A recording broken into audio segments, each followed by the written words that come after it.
வணக்கம். Welcome to கதை திரட்டு audio books. இந்த வீடியோவில் நம்ம என்ன கதை கேட்க போகிறோம்னா, பூமகள் ஊர்வலம் கதையின் நிறைவு பகுதி. நம்ம சேனலை இதுவரைக்கும் சப்ஸ்கிரைப் பண்ணாதவங்க சப்ஸ்கிரைப் பண்ணுங்க. பக்கத்தில் இருக்கிற பெல் ஐகானை கிளிக் பண்ணி ஆளுங்கிற ஆப்ஷனை ப்ரெஸ் பண்ணுங்க. ஸோ தட் நான் போடுற கதைகளை உடனுக்குடனே நீங்கள் கேட்கலாம். வாங்க கதைக்குள்ளே போகலாம். இரவு பூச்சிகளின் ரீங்காரம் காம்பவுண்டுக்குள் சத்தமாக சிந்து பாடிக்கொண்டிருந்தது. நெஞ்சுயர சுவற்றில் முதுகு சாய்த்து திரு நிற்க அவனுக்கு எதிரில் பப்பாளி மரத்தில் சாய்ந்து தேவி நின்று கொண்டிருந்தாள். உள்ள உட்கார இடமில்ல, சாரி என்றாள். இட்ஸ் ஓகே, நான் உங்களோட பேசுறதுக்காகத்தான் இங்க வந்தேன். என்ன பேச போகிறான் என்று எதுவும் புரியாமல் பார்த்து கொண்டிருந்தாள். நான் பேங்க்ல அசிஸ்டன்ட் மேனேஜரா இருக்கேன். வீட்டுக்கு ஒரே பையன். நிவேதா அவன்யூல சொந்தமா வில்லா இருக்கு. இதெல்லாம் எனக்கு எதற்கு என்கிற மாதிரி பார்த்து கொண்டிருந்தாள் தேவி. 29 வயசாச்சு. ஜாதகம், ஜாதி, மதம் எது மேலையும் பிடிமானம் கிடையாது. ஆனா மனசையும் வாழ்க்கையையும் ரொம்பவே மதிக்கிறவன், நம்புறவன். சின்ன வயசுல இருந்து எனக்கான எல்லாமே தரமானதா, தி பெஸ்டா இருக்கணும்னு ஆசைப்படுவேன். குவான்டிட்டியை விட குவாலிட்டியை நேசிக்கிறவன். வாழ்க்கையில இந்த எதிர்பார்ப்பில் மட்டுமே நான் சுயநலமானவன். மற்றபடி நான் ரொம்ப தன்மையானவன்.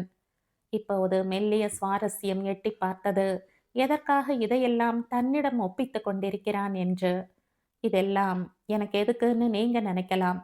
நான் என் தகுதிகளை சொல்லி ப்ரப்போஸ் செய்ய வரல. என் கனவுகளை சொல்லி அதை நிஜமாக்க என்னோடு சேர்த்து உங்க கையை கொடுங்கன்னு கேட்க வந்திருக்கேன்.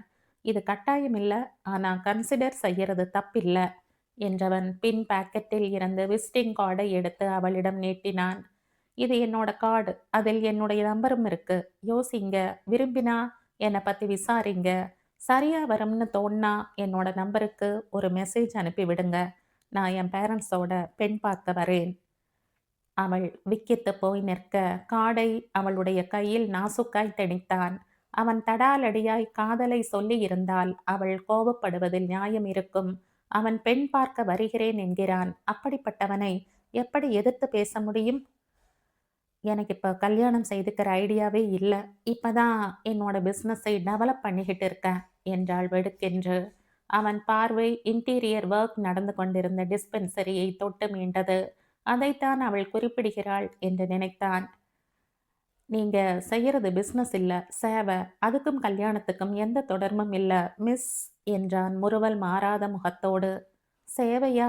மற்றவர்கள் பசியாற்றும் உன்னதமான பணியை சேவை என்று குறிப்பிடுகிறானோ என்று நினைத்தவளுக்கு அவன் மீதான நம்பிக்கையும் மதிப்பும் ஒரு கை கூடித்தான் போனது. இத்தனையும் சொன்ன பிறகு ஒரு நொடி கூட அவன் அங்கே நிற்கவில்லை. தலையசைத்துவிட்டு வெளியேறிவிட்டான். உன் எண்ணெய் கொடு, என்னோடு பேசு. இது போன்ற எந்த அழுத்தமும் தராமல் அவன் விடை பெற்று போனது இதமாக இருந்தது. நிறைய குழம்பி இருந்தாள். திருமணத்தை பற்றி சிந்திக்காதவள் மனதில் கல்யாணம் என்ற விதையை தூவிவிட்டு போயிருக்கிறான். வீடு வந்து வேலை முடித்து படுக்கையில் சரிந்த நிமிஷம் என்றுமில்லாத விசித்திரமாய் தூக்கம் வரவே இல்லை. கண்களை மூடினால் சிரித்த முகமும் வசீகர அழகுமாய் அவன் மட்டுமே வந்து நின்றான். இதென்ன புது பழக்கம் என்று அவசரமாய் எழுந்து அமர்ந்து கொண்டாள். 2 நாட்கள் வேறெதையும் சிந்திக்காமல் இதிலேயே போனது. 3ஆம் நாள் பிபி அதிகமாகி மயக்கமான கோதாவரி தெளிந்து அமர்ந்த நிமிஷத்தில் இருந்து தேவியின் கல்யாணத்தை பற்றி பேச ஆரம்பிக்க அம்மாவின் கைகளை பற்றி கொண்டு அத்தனையும் சொல்லி முடித்தாள். பேங்க் ஆஃபீஸர்னு சொல்ற, அப்புறம் எப்படி தேவி? நம்ம தொழில், உன்னை பத்தின நிலவரம் தெரியுமா? கோதாவரி கவலையாக கேட்டாள். நீங்க செய்யறது தொழில் இல்ல, சேவைன்னு சொன்னார்மா. தெரியாம எப்படி சொல்வாரு? வாஸ்தவம்தான் தேவி. இப்போ என்ன பார்த்ததுமேவா முடிவு செய்ய போறாங்க? வரட்டும், நாமும் விசாரிச்சு பார்ப்போம். அந்த பேச்சுக்கு அத்தோடு முற்றுப்புள்ளி கோதாவரி வைக்க தேவியின் கனவுகளுக்கு அதுதான் தொடக்க புள்ளியானது. மறுநாள் தேவி அவனுடைய எண்ணிற்கு அழைத்து தயக்கமும் வெட்கமும் விலகாத குரலில் பெண் பார்க்க வர சொன்னாள். அப்பா அம்மா ஊருக்கு போயிருக்காங்க. ஒரு வாரம் ஆகும் வர்றதுக்கு. வந்ததும் அழைச்சிக்கிட்டு வரேன். சரி, உங்களை எப்படி கூப்பிடட்டும் என்றான் தாடையை வருடிக்கொண்டே. உங்களை எல்லாரும் எப்படி கூப்பிடுவாங்கன்னு சொல்லுங்களேன் என்றாள் முன்னால் இருந்த விசிட்டிங் கார்டில் இருந்த அவனுடைய பெயரை பார்த்து கொண்டே. திரு திருதான் எல்லாருக்கும் நான். நானும் தேவிதான் எல்லாருக்கும். எனக்கும் நீங்க தேவிதான் என்றான் இரு பொருள்படும்படி. கன்னம் சிவந்து போனது. எனக்கும் நீங்க திருமாலராய் இருக்கிறதுல சந்தோஷம்தான். அவசரமாய் சொல்லிவிட்டு வேகமாய் இணைப்பை துண்டித்துவிட்டு முகத்தை மூடி வெட்கத்தில் சிரிக்க ஆரம்பித்தாள். சும்மா இருக்கும் வரைக்கும் சூறைக் காற்றின் பலம் மரங்களுக்கு புரிவதில்லை. சுழற்சி அடிக்காத வரைக்கும் தனக்குள் இத்தனை ஏக்கமும் பாசமும் இருந்ததை தேவியும் அறியவில்லை. இந்த நாட்கள் இத்தனை இதம் பாவிக்கும் என்று தேவி யோசிக்கவே இல்லை. பின்தங்கிய சூழலில் வளர்ந்த பெண். என்னதான் உரிமையும் நட்பும் ஸ்ரீயின் வீட்டில் கிடைத்தாலும் அதை எவ்வளவு பயன்படுத்திக் கொள்ள வேண்டும் என்ற இலக்கை அவர்களே வகுத்து கொண்டிருந்தார்கள். எதற்கும் ஆசைப்படவே வெட்கமாக இருக்கும். அந்த ஆசைக்கான இடத்தை அடைய பெரிதாய் உழைக்க வேண்டியிருக்கும். இன்று அவளை தேடி வந்த ஒரு வாய்ப்பு கனவு காண கற்றுத் தந்திருந்தது. இந்த இடைப்பட்ட 10 நாளில் good morning good night message தவறாமல் திருவிடமிருந்து வரும். அதை தாண்டி ஒரு வார்த்தை அதிகமாக பேச மாட்டான். பேசியிருக்கலாம், பின்னால் விளையப் போகும் குழப்பத்தை அதுவாவது கருவறுத்து இருக்கும். அது ஒரு ஞாயிற்றுக்கிழமை மாலையில் பெண் பார்க்க வருவதாக சொல்லி லொகேஷனை ஷேர் செய்ய சொல்லி மெசேஜ் அனுப்பியிருந்தான். மாலையில் செய்யும் பார்ட்டி ஆர்டர்களை மட்டும் அன்றைய ஒரு நாளுக்காக நிறுத்திவிட்டிருந்தாள். வழக்கம் போல இரவு உணவுக்கான ஏற்பாடுகளை வேலையாட்கள் செய்து கொண்டிருந்தார்கள். மாடியில் சதா நேரமும் அடுப்பெரியும் வீட்டிற்கான பிரத்யேகமான காந்தல் அன்றும் இருந்தது. மைசூர் சில்கில் கருநீல வண்ண புடவையும் அதற்கு தகுந்த ரவிக்கையும் அணிந்து பாந்தமாக திருவின் வரவிற்காக காத்திருந்தாள்.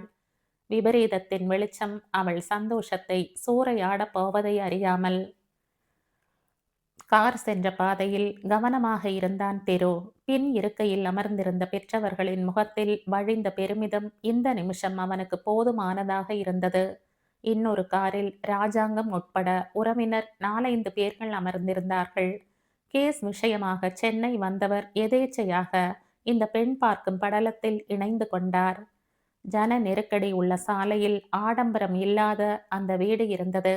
நிச்சயம் ஒரு டாக்டரின் வீட்டிற்கான எந்த அடையாளமும் இல்லை. முதல் பார்வையிலேயே திருவிற்கு நெருடியது.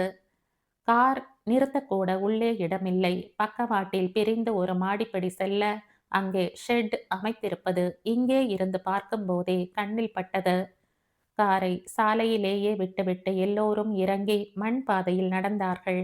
தீனா எதிர்கொண்டு வந்து அழைத்து போனான். வீட்டை சமீபிக்க சமீபிக்க தலைவாசலில் அவர்கள் ஆப் லோகோவுடன் கூடிய பெரிய போர்டு ஒன்று இருந்தது. தேவி கேட்டரிங் சர்வீஸ் என்ற முகப்பும் பக்கவாட்டில் அவர்கள் ஹோம் ஃபுட் செயலியும் அது செயல்படும் முறைமையையும் என்று அத்தனையும் இருந்தது. ஒருவேளை வேறு யாருடையதோ போர்டை வைத்து எதையும் முடிவு செய்யக்கூடாதுதானே. தன்னைத்தானே சமாதானித்து கொண்டான்.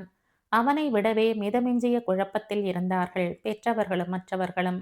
வாசலுக்கு வந்த கோதாவரி அவர்களை உள்ளே அழைக்க உறவு பெண்களும் ஆண்களும் என்று சிலர் நின்றார்கள். தயக்கமாய் வெளியில் நின்றான். நிச்சயம் இது தேவியுடைய வீடாக இருக்க முடியாது என்று மனம் அடித்து சொன்னது. முகவரி மாற்றி வந்திருப்போம் என்று தன்னைத்தானே சமாதானம் செய்து கொண்டான். இது டாக்டர் தேவியுடைய வீடுதானே?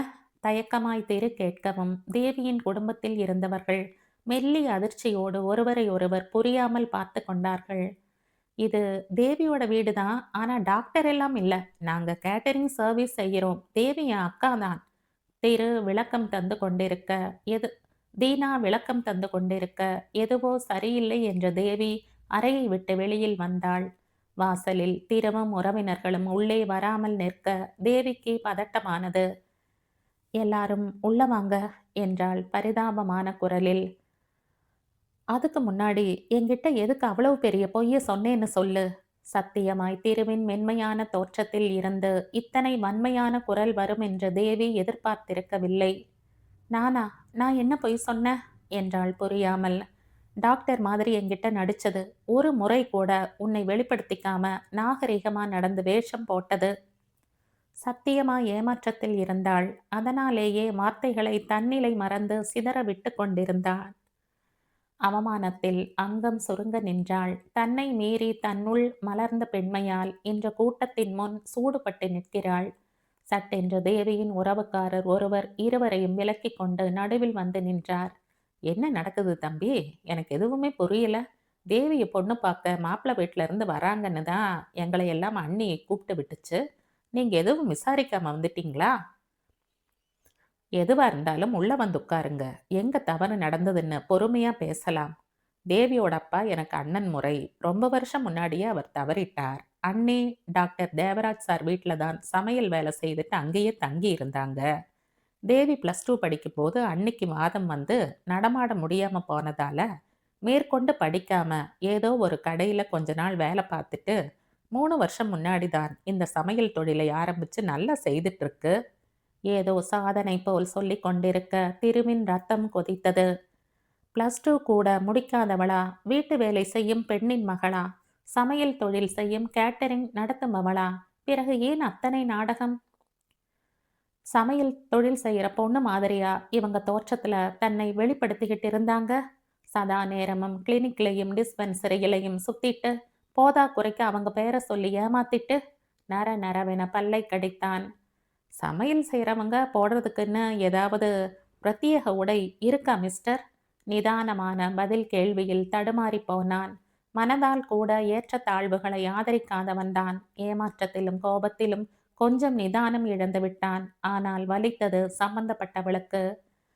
சதா நேரமும் நான் கிளினிக்ல இருந்தது யாருன்னே தெரியாத உங்களை ஏமாத்த இல்ல. ஸ்ரீ என்னோட ஃப்ரெண்ட். ஒரே வீட்ல வளர்ந்த எங்களுக்குள்ள எந்த வேறுபாடுமே இருந்ததில்ல. நான் பேரை மாத்தி சொல்லல. அவ பெயர் ஸ்ரீதேவி, என் பெயர் தேவி நல்லாள். அதனால எல்லாரும் தேவின்னு தான் கூப்பிடுவாங்க. போதுமா விளக்கம்? சீற்றமாய் ஆரம்பித்தவள் கண்ணீரோடு நிறுத்த, அந்த துளி கண்ணீர் திருவின் பாறை மனசை புரட்டி போட்டது. மௌனத்தின் இடைவெளியை இட்டு நிரப்பும் வார்த்தைகள் எந்த அகராதியிலும் இல்லை. ஒரு தவறான புரிதல், ஒரு தடுமாறிய பிம்பம், எப்படி சரி செய்வது என்றே யாருக்கும் தெரியவில்லை. இறுகிய முகத்துடன் அத்தனை பேரும் வாசலிலேயே நின்றார்கள். கோதாவரிக்கு அழுகை பொங்கிக் கொண்டு வந்தது. இது எவ்வளவு பெரிய மானக்கேடு! பெண் பார்த்து பிடிக்கவில்லை என்று சொல்லி நிராகரிப்பது வேறு ரகம். வீட்டிற்குள்ளேயே அடியெடுத்து வைக்காமல் திரும்பி போவது எவ்வளவு பெரிய அசிங்கம்! நடந்த குழப்பத்துக்கு நான் மன்னிப்பு கேட்டுக்கிறேன். ஏதோ தவறான புரிதல்ல என் பொண்ணையும் டாக்டர்னு நினைச்சிட்டீங்க. உங்களையும் குறை சொல்ல முடியாது. தேவி ரொம்ப நல்ல பொண்ணுங்க. பொறுப்பான திறமையான பொண்ணு. படிப்பு மட்டும்தான் குறைஞ்சு போச்சு. அதுவும் என்னால. கோதாவரி கண்ணை கசக்க தேவிக்கு அம்மாவின் மன்றாடல் ஐயோ என்ற மனதை தைத்தது. அதுக்கு எங்க திருவை கட்டிக்க சொல்றீங்களா? அவன் படிப்பும் தகுதியும் என்னன்னு தெரியுமா? ஒரு சட்டை எடுக்கவே அவன் அத்தனை தராதரம் பார்ப்பான். எது வாங்கினாலும் அது தி பெஸ்டா இருக்கணும்னு பிடிவாதம் பண்ணுவான். அவனை இப்படி ஒரு குடும்பத்துல எங்களாலேயே யோசிக்க முடியல. அவனால எப்படி முடியும்? திருவோடு வந்திருந்த உறவுக்கார பெண் சீறிக்கொண்டு வர, கோதாவரி மறுப்பும் கெஞ்சலமா எதுவோ பேசப் போக, அம்மாவின் கைகளை பற்றி மறுப்பாய் தலையசைத்தாள் வேண்டாம் என்று. தாடை இறுக சில நிமிடங்கள் அங்கேயே நின்றவன் விருட்டென திரும்பி நடக்க, தாட்சாயணிக்குத்தான் என்னவோ போலானது. தேவியின் முகமும் அவளின் நிமிர்வும் அவருக்கு நிறைய பிடித்திருந்தது. ஆனாலும் மகனின் எதிர்பார்ப்பையும் அறிந்தே இருந்தவரால் எதுவும் செய்ய முடியவில்லை. ஆனால் ஒரு சாரியாவது சொல்லிவிட்டு திரும்ப வேண்டும் என்ற எங்கிதம் உறுத்த, நடக்கும் மகனின் கைகளை பற்றி நிறுத்தினார். திரு, கொஞ்சம் நிதானமா நடந்துக்கு தம்பி. ஏதோ தப்பு நடந்து போச்சு. பெருசு பண்ணாதையா. நான் என்னோட வேலை பத்தி சொன்னபோது இவங்களும் ஏன் தன்னோட வேலையை பத்தி சொல்லல? அப்போ மறைக்கணுங்கிறது தானே நோக்கம். இப்பவே இவ்வளவு பித்தலாட்டம். கிளம்புங்கம்மா, வீட்டுக்கு போகலாம். விருட்டென அவன் நடக்க வழியற்று மற்றவர்களும் பின்னால் சென்றார்கள். உண்மையில் இருவருமே மனதில் வெகுவாய் அடி வாங்கியிருந்தார்கள். ராஜாங்கத்தின் மகளை நிராகரித்துவிட்டு அவர் கண் பார்க்க படிக்காத பொருத்தமில்லாத பெண்ணை தேர்ந்தெடுத்தது அவமானமாக இருந்தது திருவிற்கு. எதுவுமே பெஸ்ட் தான் என் சாய்ஸ் என்ற நெஞ்சை நிமிர்த்தி கொண்டு திரிந்தவனுக்கு இந்த அடி அவன் ரசனை மீதான வலியாய் படர்ந்திருந்தது. வார்த்தையில் சொல்லாவிட்டாலும் ராஜாங்கம் பார்த்த பார்வையில் வெகுவாய் தாக்கப்பட்டவனாயிருந்தான். தேவிக்கு கல்யாண ஆசை வந்துடுச்சு போல. அதான் இப்படியெல்லாம் பண்ணிட்டு இருக்கு. இவர்கள் பக்கத்து உறவினர்கள் அவர்கள் பங்குக்கு பேச தேவி உடைந்து போனாள்.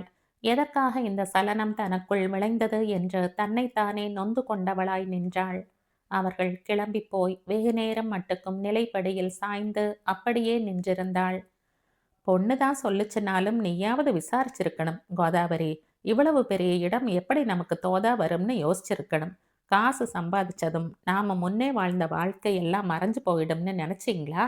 இனி எதுனாலும் சொந்த பந்தங்களை கலந்து ஆலோசிச்சுட்டு செய்யுங்க. இதுதான் சாக்கு என்று இடித்துவிட்டு நகர்ந்தார்கள் உறவுக்காரர்கள். முன்னே வாழ்ந்த வாழ்க்கையில் என்ன களங்கத்தை கண்டார்கள் இவர்களெல்லாம். படித்து பட்டம் பெற்று அதை தகுதியாக்கி ஒரு அலுவலகத்தில் செய்வதும் வேலைதான். படிக்க வசதி வாய்ப்பு இல்லாதவர்கள் உடல் உழைப்பால் பணம் ஈட்டுவதும் வேலைதான். இதில் சிறந்தது தாழ்ந்தது என்ற எல்லைகளை எல்லாம் எங்கே வைத்து கொண்டிருக்கிறார்கள்? தன்னைத்தானே மீட்டெடுக்க வெகுவாய் போராடி கொண்டிருந்தாள் தேவி. மொட்டை மாடியில் நாற்காலியை இழுத்து போட்டு கட்டை சுவரில் கால்களை நீட்டி வெகு நேரமாய் கண்களை மூடி அமர்ந்திருந்தான் திரு. கொஞ்சம் மிஞ்சியிருந்த நிலவின் வெளிச்சம் கூட ஒருவித சலிப்பை ஏற்படுத்தியது. அதுவும் கூட இல்லாமல் இன்று அமாவாசையாக இருந்திருந்தால் நன்றாக இருக்கும் போல தோன்றியது. அவமானமாக உணர்ந்தான். உறவின் முன் பேசிக் கொண்டிருந்த சவடால் பேச்சுக்கள் அவர்கள் முன்பாகவே சவசவத்து போன அதிர்வு அவனுக்குள். எல்லாவற்றுக்கும் மேலாய் அவன் இத்தனை நாள் தன்னை பற்றி கற்பனைத்து வைத்திருந்த பிம்பம் தாறுமாறாய் தரையில் விழுந்து நொறுங்கி போனது. திரு, மணி 10க்கு மேல ஆகுது. வந்து சாப்பிட்டுட்டு படு. டாட்சா அவனை தேடிக்கொண்டு மாடிக்கே வந்திருந்தாள். கண்களை திறக்காமல் அப்படியே அமர்ந்திருந்தான். மகனின் தலைமாட்டில் வந்து நின்று மெல்ல நெற்றியை பற்றி அழுத்திவிட ஆரம்பித்தார். அவனுக்கு இருந்த அழுத்தத்திற்கு அந்த இதம் தேவையானதாகத்தான் இருந்தது. இப்ப என்ன நடந்துச்சுன்னு இவ்வளவு டென்ஷனா இருக்கு தம்பி. இதெல்லாம் வாழ்க்கையில சகஜம். கல்யாண மேடை வரைக்கும் வந்த எத்தனையோ கல்யாணங்கள் தவறி போறதில்லையா? அம்மாவின் உள்ளங்கையை எடுத்து தன் கன்னத்தில் வைத்து கொண்டான். மாமா போயாச்சாமா? போகும்போது என்ன சொல்லிட்டு போனார் என்று விசாரித்தான் ஒரு மாதிரியான குரலில். நீ இன்னும் கொஞ்சம் நிதானமா நடந்திருக்கலாம்னு சொல்லிட்டு போனார் என்று தாட்சா சொல்லவும் வியப்பாக நிமிர்ந்து பார்த்தான். இன்னும் நிதானமா? எனக்கு மேல நிதானமா யாருமா நடப்பாங்க? ஒரு தப்பான புரிதல் வந்துடுச்சுதான். ஆனா அதுக்கு அந்த பொண்ணு எந்த விதத்திலையும் காரணம் இல்லையே. உங்கிட்ட வந்து தான் ஒரு டாக்டர்னு சொல்லியோ என்ன காதலிங்க கல்யாணம் பண்ணுங்கன்னு கேட்டோ எதுவுமே செய்யலையே. சில சம்பவங்களை வச்சு நீயா ஒரு விஷயத்த கற்பனை பண்ணிட்டா அதுக்கு அந்த பொண்ணு எப்படி சாமி பொறுப்பாகும்? ஏழையா இருக்கிறதும் அதிகம் படிக்காததும் ஏதோ அசிங்கம்ங்கிற மாதிரி 4 பேர் நடுவுல நீ செய்துட்டு வந்திருக்க தம்பி. அது எதுவுமே சரியில்லை. மான மரியாதை எல்லாருக்குமே இருக்கு. வாஸ்தவந்தான். போதை இறங்கிய பிறகு வந்து கொள்ளும் தலை நோவை போல கோபமும் நிராசையும் இறங்கிய பிறகு அவ்வளவு குற்ற உணர்வாக இருந்தது அவனுக்குமே. நிராகரிக்க அவனுக்கு உரிமை இருக்கிறது. ஆனால் அவளுடைய தகுதியை சொல்லி அவமதிக்கும் உரிமையை அவனுக்கு யார் தந்தது? தன்னை போல அவளும் தானே இந்த கல்யாணத்தை பற்றி கனவு கண்டிருப்பாள். அது அத்தனையும் ஒற்றை நொடியில் தட்டி விட்டதோடு மட்டுமல்லாமல் அசிங்கப்படுத்தி இருக்கிறோம். இது அவனின் குணமே இல்லை. ஒப்புமையாய் தலையசைத்தான். நாம திரும்பி வந்ததுல தப்பில்ல தம்பி. ஆனா ஒரு மன்னிப்பாவது கேட்டுட்டு வந்திருக்கணும். சரி விடு, நடந்ததை இனி மாத்த முடியாது. இதையே யோசிக்காம கீழே வந்து சாப்பிட்டுட்டு படு. உனக்கு இன்னும் இனிமே ஒருத்தி பிறக்கவா போறா? ஏற்கனவே பிறந்திருப்பா. மகனின் தலையை நீவி விட்டு தாட்சா கீழே போயிருந்தார். மீண்டும் கண்களை மூடிக்கொண்டான். கலக்கமும் வருத்தமுமாய் நிலைப்படியை பற்றி கொண்டு நின்ற தேவியின் முகமே கண்கள் முழுக்க நிரம்பி ததும்பியது. அப்படியே நின்று விடுவதில்லை எதுவும். வெள்ளமோ புயலோ அதன் வீரியத்தில் இருந்து மெல்ல வடிபடுவதும் விடுபடுவதும் இயல்பான நடைமுறைதான். ஒரு வாரம் ஓடியிருந்தது.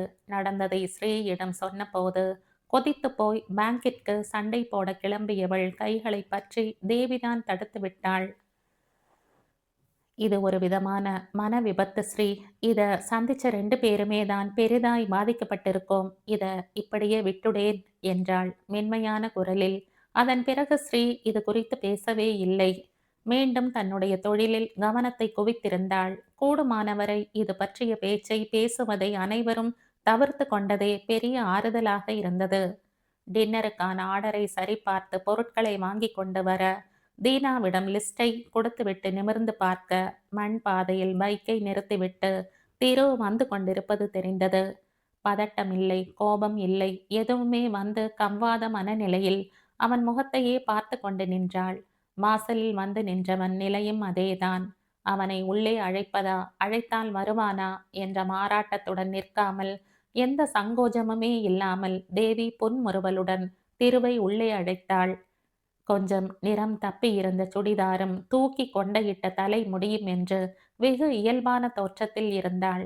சமையல் வேலை செய்யும் பெண் இப்படித்தான் இருக்க வேண்டும் என்ற மனதிற்குள் தனக்குத்தானே புள்ளி வைத்து கொண்டது எவ்வளவு பெரிய தவறு என்று இன்னும் வருத்தமாக இருந்தது மனதிற்கு. யார் எப்படி இருக்க வேண்டும் என்று கட்டியும் சொல்ல முதலில் இவன் யார்? அது கூட ஒரு விதமான மேட்டாமைத்தனம் இல்லையா? கோபத்தில் தான் இறைத்திருக்கிறான் என்றாலும் வார்த்தைகளுக்கு உயிர் இருக்கிறதே. உள்ளே வந்தான். நாற்காலியை நகர்த்தி போட்டாள். வீட்டில் அவளை தவிர யாரையும் காணோம். ஒருவேளை மாடியில் இருக்கலாம் என்று அவனாக யோசிக்க, அதை புரிந்தவளாக அவளே சொன்னாள். அம்மா கோயிலுக்கு போயிருக்காங்க. நடக்கிறது கஷ்டம்தான். ஆனா கொஞ்சம் மெதுவாகவாவது நடக்கணும்னு டாக்டர் சொல்லி இருக்கிறதால ஸ்டிக்கோட கொஞ்சம் வெளியே போயிட்டு வராங்க. தம்பி இப்பதான் ப்ரொவிஷனல் வாங்க மார்க்கெட்டுக்கு போயிருக்கான். வீட்டை கண்களால் சுற்றி ஆராய்ந்தான். மூலையில் குவித்த காய்களும் இன்னொரு ஓரத்தில் வெங்காயமும் குன்று போல வைக்கப்பட்டிருந்தது. மாடியில் வேலை நடக்கும் சத்தம் கேட்டது. எப்படி பேச்சை ஆரம்பிப்பது என்று தெரியாமல் அமைதியாக அமர்ந்திருக்க தேவியே அந்த சிரமத்தை தராமல் பேச்சை துவங்கி தந்தாள். சொல்லுங்க சார், என்ன விஷயம்? ஐ எம் சாரி என்றான் ஆத்மார்த்தமாக. அவள் கண்கள் இயல்பாக கலங்கி போனது. ஆனாலும் அதை புன்னகை கொண்டு மறைத்தவளாக மென்மையாக சிரித்து தலையசைத்தாள். பரவாயில்ல, விடுங்க. அந்த நிமிஷம் எனக்கு ஏற்பட்ட உணர்வுகள் வேற. இப்ப தெளிவாயிட்டேன். உங்க மேலையும் எந்த கோபமும் இல்ல. அதனால இத இப்படியே விட்டுடலாம். அவளின் நிமிர்வான வார்த்தைகளில் வியந்து போய் அவளை ஏறிட்டு பார்த்தான். இல்ல, நான் கொஞ்சம் நிதானமா நடந்திருக்கலாம். இந்த பிரச்சனையை இன்னும் இதமாக கடந்து போயிருக்கலாம். சொந்தக்காரங்க முன்னாடி சரியா கூட விசாரிக்காம வந்து நின்னது பெரிய அவமானகரமான நிகழ்வா தோணுச்சு. அதனால தான் அன்னைக்கு அப்படி நடந்துக்கிட்டேன். சில வார்த்தைகள் மறுபடியும் யோசிக்கும்போது எனக்கே வெறுப்பா இருக்கு. மனம் உணர மன்னிப்பு கேட்டான். நான் அத பெரிய விஷயமா நினைக்கல.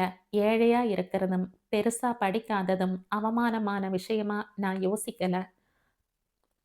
அத பெருசா நினைக்கிறவங்களுக்கு தானே அது இழப்பு. உங்கள் கனவு வேறாக இருக்கலாம். ஆனா எனக்கு யாரையும் ஏமாத்துறதோ, என் சூழலை அவமானமானதா யோசிக்கிற ஒருத்தரை மயக்கிறதோ நோக்கமும் இல்ல. அதுல எனக்கு ஆர்வமும் இல்ல. அதே புன்னகையுடன் சொன்னாள். குற்ற உணர்வுடன் அவளையே பார்த்தான். அவளுக்கு ஆறுதல் சொல்ல வந்தவன் அது அவளுக்கு அவசியம் இல்லை என்ற நிலையில் தனக்காக ஏதாவது ஆறுதலாக சொல்ல மாட்டாளா என்ற மனநிலைக்கு வந்திருந்தான் திருநாவுக்கரசு. அப்படியென்றால் தன்னை தவறவிட்டது அவளுக்கு ஒரு விஷயமே இல்லையா என்ற குழப்பமும் கவ்வியது. மேற்கொண்டு பேச எதுவுமே இல்லை என்ற கட்டத்தில் எழுந்து கொண்டான். கைகளை குவித்து நன்றி சொன்னாள். முடிந்தால் மத்தவங்க மீதான பார்வையில் இன்னும் கொஞ்சம் நேர்மையை சேர்த்துக்கங்க சார். என்னை நீங்க நேர்ல சந்திச்சது உங்களை அறிமுகப்படுத்திக்கிறதுக்கு முன்னமே என்னை சில இடங்கள்ல நீங்க பார்த்துருக்கிறதா சொன்னீங்க. என்னை பத்தின உங்களுடைய முன் முடிவுக்கு நான் எப்படி பொறுப்பாவேன்? இது மட்டும்தான் நான் சொல்ல ஆசைப்பட்டது. மன்னிச்சிடுங்க தேவி. ஆத்மார்த்தமாக மன்னிப்பு கேட்டான்.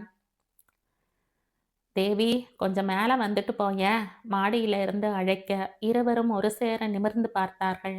மேலதான் கிச்சன் இருக்கா? ஆமா, மேல வாங்களேன். புன்முறுவலோடு அழைத்தபடி மாடி ஏற எந்த மறுப்பும் சொல்லாமல் பின்னால் நடந்தான். அவன் யோசித்ததை விட விசாலமாய் பிரம்மாண்டமாய் இருந்தது. வரிசையாய் அமர்ந்து பெண்கள் உணவு தயார் செய்து கொண்டிருக்க, 3 அடி உயர ஸ்டாண்ட் வைத்த அடுப்புகள் 3 எரிந்து கொண்டிருக்க, அவற்றில் பதார்த்தங்கள் தயாராகி கொண்டிருந்தன. குருமாவுல உப்பு கொஞ்சம் தூக்கலாயிட்ட மாதிரி இருக்கு தேவி. என்ன செய்யறது? ஸ்பூனில் எடுத்து கொண்டு வந்து நீட்டினாள் ஒரு பெண். அதை வாங்கி சுவைத்து பார்த்தவள் மெல்ல தலையசைத்து விட்டு உப்பை குறைக்க ஏதேதோ டிப்ஸ் சொல்லிவிட்டு திருவின் புறமாக திரும்பினாள். ரொம்ப சிறப்பா செய்றீங்க. மனமார வாழ்த்தியவன் விடை பெற்று கொண்டு கீழே வந்தான். மண் பாதையில் நடந்து மெயின் ரோட்டை தொட்டு பைக்கை ஸ்டார்ட் செய்யும்போது வீட்டை திரும்பி பார்த்தான். தேவி அங்கே இல்லை. ஏமாற்றமாய் உணர்ந்தான். கார் கண்ணாடியில் விழுந்த மழைத்துளியை வைப்பர் வடித்து எறிவது போல் காலம் கவலைகளை கண்ணுக்கு அகப்படாமல் செய்திருந்தது. வீட்டில் தினமும் கல்யாண பேச்சாய் நடந்து கொண்டிருக்க தி பெஸ்ட் பெட்டர் என்ற வார்த்தைகளை மொத்தமாய் கைவிட்டிருந்தான். பொருளோ பதவியோ உயரமோ எதையும் தன் பார்வை ஒன்றை வைத்தே முடிவு செய்யும் மனநிலையை கடந்திருந்தான். ராமமூர்த்தி மூலம் ஒரு வரன் வந்திருக்க அதை போய் பார்த்துவிட்டு வரலாம் என்ற தாட்சா ஒற்றை காலில் நின்றார். அவர்கள் வற்புறுத்தலுக்காக சம்மதித்து கிளம்பியிருந்தான். பொறுக்கி எடுத்தது போல் 4-5 உறவு முறைதான் இப்போது அழைத்து கொண்டு போனதும். பெண்ணின் அப்பா குடும்ப நல கோர்ட்டில் ஜட்ஜாக இருந்தார். பெரிய வீடு, ஹால் முழுக்க உறவுகள். இவர்கள் வரவிற்காக மாடியில் காத்து கொண்டிருந்த பெண். ஏனோ ஒவ்வொரு அங்குலத்திலும் அவன் மனம் தேவியை பெண் பார்க்க சென்ற அந்த நாளை தொட்டு தொட்டுத்தான் மீண்டது. இப்படித்தானே காத்திருந்திருப்பாள், இப்படித்தானே கனவை சுமந்திருப்பாள், இப்படித்தானே என்று பார்க்க வந்தவளை விட்டுவிட்டு பார்த்து சென்றவளை எண்ணிக்கொண்டே அமர்ந்திருந்தான். 10 நிமிடங்கள் ஓடியிருக்கும். கேட்டரிங்கில் இருந்து டிஃபன் வந்தாயிற்று என்று வாசலுக்கு விரைந்தார்கள். அடுத்த 2வது நிமிடம் பெரிய பெரிய ஹாட் பேங்குகளை தூக்கி கொண்டு தேவி உள்ளே நுழைந்தாள். மலைத்து போய் அவள் முகத்தையே பார்த்தபடி அமர்ந்திருந்தான். அவளும் கூட அவனை திரும்பி பார்த்தவள். எந்த சலனமும் இல்லாமல் அவர்களோடு உள்ளே நடந்தாள். புதுசா கேட்டரிங் பண்ணுது இந்த பொண்ணு. அட்டகாசமான சர்வீஸ். அதுவும் பார்ட்டி ஆர்டர்னா அவ்வளவு பர்ஃபெக்ட். சாப்பாடு எல்லாம் ஹாட் பேக்ல டெலிவரி பண்றாங்க. சுத்தமா சுகாதாரமா இருக்கு. உங்களுக்கு தேவைப்பட்டா கூட நீங்க ஆர்டர் பண்ணலாம். பெண்ணின் தாத்தா பெருமை பேசிக் கொண்டிருக்க சுட சுட பரிமாறப்பட்ட சிற்றுண்டி அவன் தொண்டையில் இறங்க மறுத்தது. ஹாட் பேக்கோடு வெளியில் வந்தவளை தாத்தா அவர்களை நோக்கி அழைத்தார். எதிரில் வந்து அமைதியாக நின்றாள். தாட்சா அவள் முகத்தையே கனிவோடு பார்த்து கொண்டிருந்தார். உன் நம்பரை மாப்பிள்ளை கொடுத்துட்டு போமா, அவங்களுக்கு ஃபுட் சர்வீஸ் தேவைப்பட்டா அழைப்பாங்க. அவர் இங்க மாப்பிள்ளையா வர்றதுக்கு முன்னாடியே என் நம்பர் அவர்கிட்ட இருக்கு சார் என்றாள் பட்டென்று. அத்தனை பேரும் விசித்திரமாய் பார்க்க எந்த பதட்டமும் இல்லாமல் பதில் சொன்னாள். பேங்க்ல தானே சார் வேலை பார்க்கறார். நான் லோன் விஷயமா அவரை போய் பார்த்துருக்கேன். நான் கிளம்புறேன். ஆல் தி பெஸ்ட் என்ற புன்னகையோடு சொல்லிவிட்டு வேகமாய் வெளியேறி இருந்தாள். பரிதவிப்பாய் உணர்ந்தான். பின்னாலேயே சென்று அவள் கைகளை பற்றி நிறுத்தி இந்த ஏற்பாட்டை அம்மாதான் வற்புறுத்தி செய்தது என்று கத்த வேண்டும் போல் இருந்தது. உருளைக்கிழங்கு போண்டாவையும் சமோசாவையும் இதுவரைக்கும் தொட்டு கூட பார்க்காதவன் அவள் மெனக்கெட்டு செய்து கொண்டு வந்திருக்கிறாள் என்பதற்காகவே சாப்பிட்டான். பார்க்க வந்த பெண்ணின் தோற்றமோ அவள் படிப்போ வசதியோ எதுவுமே அவனுடைய கவனத்தில் பதியவில்லை. இவளேதான் டெலிவரிக்கு போகணுமா? தம்பிக்காரன் என்ன பண்றான்? சிந்தித்து கொண்டு அமர்ந்திருந்தான். 1 வாரம் ஓடி கரைந்திருந்தது. அன்று பேங்கில் லோன் கேட்டு வந்திருந்த விண்ணப்பங்களை பார்வையிட்டு கொண்டு அமர்ந்திருந்தான். லோன் அப்ளிகேஷனோடு கிளையண்ட் காத்திருப்பதாக செக்ஷன் ஆபீசர் வந்து சொன்னார். வழக்கமான நடைமுறை என்பது வருகிற விண்ணப்பங்களை செக்ஷன் ஆபீசர்கள் சேகரித்து வைத்துக் கொள்வார்கள். விஐபி அக்கவுண்ட் ஹோல்டர் அந்த பகுதி தொழிலதிபர்கள் வந்தால் மட்டும் பேசி அனுப்பி வைப்பார்கள். கண்ணாடி அறைக்குள் இருந்து வெளியில் பார்த்தான். தேவிதான் அமர்ந்திருந்தாள். முதன்முறையாக அவன் பார்த்தபோது இருந்த அதே பளிங்கு தோற்றம். அவங்கள உள்ள அனுப்புங்க என்றான். அவசியமற்ற படபடப்பு ஒன்று அடிமனதில் உண்டானது. டம்ளரில் இருந்த தண்ணீரை மிடறு குடித்து தொண்டையை பதப்படுத்தி கொண்டான். அவனுக்கு ஏற்பட்ட எந்த படபடப்பும் அவளிடமில்லை. கதவை தட்டிவிட்டு உள்ளே வந்தவள் வணக்கம் சொல்லிவிட்டு எதிரில் அமர்ந்தாள். லோனுக்காக விசாரிக்க வந்திருக்கேன் சார். மாடியை இன்னும் டெவலப் பண்ணி கட்டலாம்னு இருக்கேன். கிரவுண்ட் ஃப்ளோர்லேயே நிறைய வசதிகள் செய்ய வேண்டியிருக்கே என்று சொன்னான் அந்த வீட்டில் ஒருவனைப் போல. செய்யணும் சார். முதல்ல மாடியை பார்க்கலாம்னு நினைக்கிறேன். ஏற்கனவே கடன் வாங்கி திருப்பி கட்டியிருக்கேன் சார். கன்னத்தில் கை வைத்து அவள் முகத்தையே பார்த்து கொண்டிருந்தான். தன்னுடைய மீதி பாதி இவள்தான் என்ற மனசாட்சி மீண்டும் சத்தியம் செய்து சொன்னது. ஃபைலில் இருந்து லோன் ஃபார்ம் ஒன்றை எடுத்து நீட்டினான். ஆங்கிலத்தில் இருந்த விண்ணப்பத்தை எந்த தங்கு தடையும் இல்லாமல் வாசிக்க மெல்லிய வியப்பு அவனுக்குமே. அவன் பார்வை பிடிப்பட்டவளாய் சொன்னாள். ஸ்ரீயுடைய அப்பா தேவராஜ் சார் என்னையும் கான்வென்ட்ல சேர்த்து தான் படிக்க வச்சார். என்னால தான் தொடர்ந்து படிக்க முடியல என்றவள் லோன் அப்ளிகேஷனில் அவளுக்கான சந்தேகங்களை கேட்டு அதை சரி செய்து பூர்த்தி செய்து தந்துவிட்டு எழுந்து கொண்டாள். அவள் விடைபெற்று சென்று வெகுநேரம் மட்டுக்கும் ததும்ப ததும்ப பொங்கிய நுரை ஒன்று அவன் அடி நெஞ்சை தாலாட்டிக் கொண்டே இருந்தது. முடிந்தளவு சீக்கிரமாய் அவள் கேட்ட லோன் அப்ளிகேஷனை கையெழுத்திட்டு மேலிடத்துக்கு அனுப்பியிருந்தான். என் கொயரிக்கு அவளுடைய வீட்டுக்கு செல்ல வேண்டும். அது அவனுடைய பொறுப்பில்லை. ஆனாலும் செக்ஷன் ஆபீசரிடம் சொல்லி தான் செல்லும் வழிதான் என்று சொல்லிவிட்டு கிளம்பியிருந்தான். இதெல்லாம் எதற்கு செய்கிறாய் என்ற மனசாட்சி செய்யும் கேலிக்கு மூளை மிரட்டல் விடுத்ததே தவிர பதில் சொல்லவில்லை. மூன்றாவது முறையாய் அவள் வீட்டை சமீபித்த போது திருவின் மனம் அவ்வளவு இலகுவாக இருந்தது. பைக்கை நிறுத்திவிட்டு மண் பாதையில் நடந்து வரும்போதே மாடியில் இருந்து பார்த்துவிட்டு தேவி இறங்கி வந்தாள். விழிகள் வழிய வியப்பை அழகாக கடத்தினாள். நீங்க இங்க? லோன் அப்ளிகேஷன் வந்திருக்கு. வெரிஃபிகேஷன் முடிச்சுட்டா மத்தது தானா நடக்கும். ஓ என்றவள் அவனை நம்பாமல் கேள்வி கேட்டு துளைக்கவில்லை. திருவின் உடன் வந்திருந்த சர்வேயர் நிலத்தை அளந்து அளவுகளை குறித்து தர அவற்றை பெற்றுக்கொண்டு அவரை திருப்பி அனுப்பியிருந்தான். தேவி தந்த தாய் பத்திரத்தோடு இந்த அளவை வெகுவாய் பொருந்தி போக கண்களால் அப்பகுதியை பார்த்தவாறு குறித்து கொண்டான். என்ன திடீர்னு வீடு கட்டுற ஆசை என்றான் புன்னகையுடன். ஆசை இல்ல, கனவுன்னு வேணா சொல்லலாம். இந்த இடம் அம்மா உழைப்புக்கு டாக்டர் சார் தந்த பரிசு. கண்டிப்பா வாழ்நாள்ல பெரிய இடத்துக்கு போவேன். ஆனா அதெல்லாம் அம்மா காலத்துல நடக்கணுங்கிற ஆசை மட்டும்தான். அவங்களுக்கு பிறகு எது கிடைச்சாலும் அதுக்கு இவ்வளவு மதிப்பு இருக்காது இல்லையா? அவளின் இயல்பான ஆசை மிக அழகாக இருந்தது. மாடிக்கு அழைத்து வந்தவள் ஒரு ஸ்டூலை எடுத்து அவன் அமரப் போட்டாள். அமர்ந்து கொண்டவன் கண்களால் அந்த பகுதியை ஆராய்ந்தான். அங்கிருந்து நகர்ந்தவள் காஃபி பலகாரத்தோடு அவன் எதிரில் வந்து நின்றாள். இரு மேகங்களின் எதிர்பாராத பிரசவத்தில் உண்டான மழைத்துளி ஒன்று இருவருக்கும் நடுவில் புள்ளி வைத்துவிட்டு போனது. காஃபி அப்படி ஒரு ருசியில் இருந்தது. அன்றைக்கு பெண் பார்த்தீங்க இல்லையா? கல்யாணம் செட் ஆயிடுச்சா? இயல்பாக விசாரித்தாள். எந்த பதிலும் சொல்லாமல் அவள் முகத்தையே பார்த்தான். என் மேல எந்த வருத்தமும் இல்லையா தேவி? ஒருவித எதிர்பார்ப்போடு கேட்டான். இருந்தது. ஆனா அது உங்க மேல இல்ல தெரிசார். அழகு, அரூபம், உயரம், குட்டை, படிப்பு, தொழில்னு நீங்க உங்க மனசுக்குள்ள போட்டு வச்சிருக்கிற மேப் ரொம்ப குழந்தைத்தனமானது தெரிசார். நீங்க நினைக்கிற மாதிரி பெஸ்ட், பெட்டருங்கிற எல்லைகள் எல்லாம் எல்லா துறைகளிலும் இருக்கு. இங்க திறமையும் தனித்தன்மையும் இல்லாத மனிதர்களே இல்லை. அந்த தனித்தன்மையை வெளிக்கொண்டு வரும் உழைப்பு அவங்க கிட்ட போதுமானதா இல்லாம இருக்கலாம். தவிர யாரும் இங்க குறைவானவங்க இல்ல. பொன் முறுவலோடு அவள் சொன்னபோது சாட்டை எடுத்து நடு நெஞ்சில் விளாசியது போல் உணர்ந்தான். அவன் ஏற்றத்தாழ்வு பார்ப்பவன் அல்லவே. ஆனால் அன்று நடந்து கொண்ட விதம் அவன் மீதான தவறுதலான தோற்றத்தை உண்டாக்கிவிட்டது. அவனின் நல்லதனத்தை புரிந்து கொள்ளாமல் அறிவுரை போல் அவள் பேசிய தொனி லேசான கோபத்தை உண்டாக்கியது. ஏதாவது சொல்லி தன்னுடைய சிந்தனை சரியானது என்பதை நிரூபித்துவிட துடித்தவனாக உணர்ந்தான். பறவைகளில் எத்தனையோ இனம், ஒவ்வொரு இனத்துக்கும் ஒரு சிறப்பு இருக்குதான். அதை நான் மதிக்கிறேன். ஆனா என்னுடைய சாய்ஸ் அத்தனை பறவைகளுக்கும் அரசனாக இருக்கிற கழுகுதான். ஏன்னா நான் ஒவ்வொரு விள்ளலும் பசிக்கு மட்டுமில்ல ருசிக்கும் சேர்த்தே சாப்பிடுறவன். முகத்தில் அடித்தாற் போன்ற அந்த பதிலில் தேவியின் முகம் கருத்து போனது. ஏதோ ஒரு வகையில் தன்னுடைய அடிமனது வரைக்கும் அவள் பாதித்திருக்கிறாள். இத்தனை கர்வமாய் வார்த்தைகளை வீசியிருக்க வேண்டாம் என்று பிறகுதான் நொந்தான்.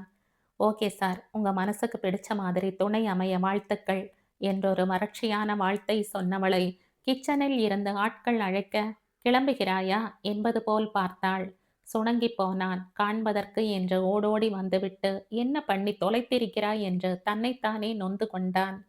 விடை பெற்று வீடு வந்து வெகுநேரம் மட்டுக்கும் மனம் இங்கும் அங்குமாய் அலை பாய்ந்து கொண்டிருந்தது. எல்லோரையும் போல அவனுடைய விருப்பத்தை தவறென்று அவளுமே சொன்னதால் உண்டான முன் கோபம் தவிர அவளை தாழ்த்தி பேச அவன் யோசிக்கவே இல்லை என்பதுதானே உண்மை. அன்றிரவு தூக்கம் பறி போனதுதான் மிச்சம். 2 நாள் சென்றிருக்கும். பேங்கில் வேலையில் மூழ்கி போயிருந்த நேரம் அவனுடைய அலைபேசி அலற வந்த செய்தியில் விதர்த்து போனான். பைக்கை உதைத்தவன் கொண்டு வந்து நிறுத்தியது ஸ்ரீயின் மருத்துவமனையில்தான். அப்பா காரிடரில் இருந்த மரப்படியில் பெஞ்சில் அமர்ந்து சுவற்றில் தலை சாய்த்திருந்தார். சின்னதும் பெரிதுமாய் உடல் முழுக்க கட்டிருந்தது. "என்னப்பா ஆச்சு?" தோளை தொட்டவனை வலியை விழுங்கிக் கொண்டு ஏறிட்டு பார்த்தார். நெற்றியிலும் கன்னத்திலும் பிளாஸ்டர் ஒட்டப்பட்டிருக்க உதடு வீங்கி இருந்தது. "என்னப்பா இதெல்லாம்? அம்மா எங்க?" "தங்கராஜ் மாமா வீட்டுக்கு போயிட்டு வந்துட்டு இருந்தோம் திரு. எதிர் சந்துல இருந்து வேகமா வந்த ஆட்டோ ஒண்ணு மோதிட்டு போயிடுச்சு. அம்மா அப்படியே மயங்கி சரிஞ்சிட்டா.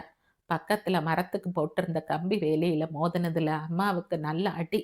விருட்டென டாக்டர் அறைக்குள் நுழைய தாட்சாவின் கன்னத்தில் இருந்த காயத்தை டிஞ்சர் வைத்து துடைத்துக் கொண்டிருந்த ஸ்ரீ நிமிர்ந்து பார்த்தாள். "திரு" என்று அழைத்த தாட்சாவிற்கு அடுத்த வார்த்தை அழுகையாகத்தான் வந்தது. ஓடி வந்து அம்மாவை வயிற்றோடு அணைத்துக் கொள்ள தாட்சா குழந்தை போல விசும்ப ஆரம்பிக்க இருவரையும் விசித்திரமாக பார்த்து கொண்டு நின்றாள் ஸ்ரீ. "பயப்பட எதுவும் இல்லம்மா. நான் தான் வந்துட்டேன்ல. அப்பா சொன்னதும் பேங்க்ல இருந்து எப்படி கிளம்பினேன், எந்த வேகத்துல இங்க வந்தேன்னே தெரியல." அம்மாவை தோளோடு அணைத்துக் கொண்டான். அடியும் சிராய்ப்பையும் விட அவர்களின் முதுமையும் சூழலும் நிறையவே பயமுறுத்தி இருப்பது தெரிந்தது. திரு என்ற அழைப்பும் அவன் பேங்கில் இருந்து வந்ததாக சொன்னதும் அவன் யார் என்று யூகிக்க போதுமானதாக இருக்க அவன் முகத்தை ஆழ்ந்து பார்த்தவளுக்கு சொல்லில் வடிக்க முடியாத கோபம் எட்டி பார்த்தது. அம்மாவை அழைத்து போய் வெளியில் உட்கார வைத்துவிட்டு ஸ்ரீயை பார்க்க உள்ளே திரும்ப வந்தான். "எதுவும் பயப்படுற மாதிரி இல்லையே டாக்டர்? இல்ல வேற ஏதாவது ஸ்பெஷலிஸ்டை பார்க்கணுமா?" என்ற கவலையாக விசாரித்தவனையே பதில் சொல்லாமல் பார்த்தாள். "அவங்களுக்கு எதுவும் இல்ல. ஆட்டோ இடிச்சதுல 2 பேரும் கம்பி வேலியில விழுந்துட்டாங்க. அதனால ஆங்காங்கே சிராய்ச்சிருக்கு. மூட்டுல நல்ல அடி. வயசானவங்கங்கிறதால கொஞ்ச நாளைக்கு நிக்காம நடக்காம இருந்தா பாதிப்பு ஏற்படாது. சம்பவம் நடந்தது கிளினிக்குக்கு பக்கத்துலங்கிறதால இங்க அழைச்சுக்கிட்டு வந்துட்டாங்க. இப்ப நான் டிடி போட்டிருக்கேன். டேப்லெட்ஸ் எழுதி தரேன். சரியாயிடும். இவ்வளவுதான் என்னால சொல்ல முடியும். ஆனா நீங்க எல்லா விஷயத்திலயும் பெஸ்ட்டா பெட்டரா இருக்கணும்னு நினைக்கிற ஆளாச்சே. ஸ்பெஷலிஸ்ட் கிட்ட அழைச்சிட்டு போறது உங்க விருப்பம். ஆனா இப்போ டிடி போட்டாச்சு. அத மட்டும் சொல்லிடுங்க எங்க போனாலும்." என்றவள் மருந்துகளை எழுதி நீட்டினாள். தன்னை அவள் இனம் கண்டதில் பெரிதாய் வியப்பில்லை என்றாலும் தான் மற்றவர்கள் மனதில் வேறு விதமாக பதிந்து போவதற்கு தேவிதான் காரணம் என்ற கோபமும் வர தவறவில்லை. பெஸ்ட்டா எதிர்பார்க்கிறது எப்போதிலிருந்து கொலை குற்றமா பார்க்கப்படுது டாக்டர்? என்றான் கேலியாக. "குற்றமில்லை மிஸ்டர் திரு. ஆனா மத்தவங்களை அவமரியாதை செய்கிற அதிகாரத்தை கையில எடுத்துக்கிறது அகம்பாவம். உண்மைய சொன்னா தேவி மாதிரியான தேவதைகளோட தரத்தை நிர்ணயம் செய்யற தராசு உங்ககிட்ட இல்ல மிஸ்டர்" என்றாள் காட்டமாக.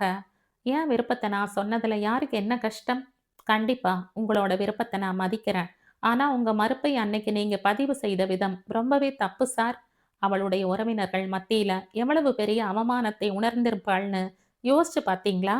உங்க விருப்பத்தை நான் ரொம்பவே மதிக்கிறேன். ஆனா அதைவிட உயர்ந்தது ஒரு பொண்ணோட தன்மானம். என்றாவது ஒரு நாள் உங்களை சந்தித்தால் இத கேட்கணும்னு நினைச்சேன். கேட்டுட்டேன்" என்றவள் அவன் பதிலுக்கு காத்திராமல் கை கூப்ப வெளியில் வந்தான்.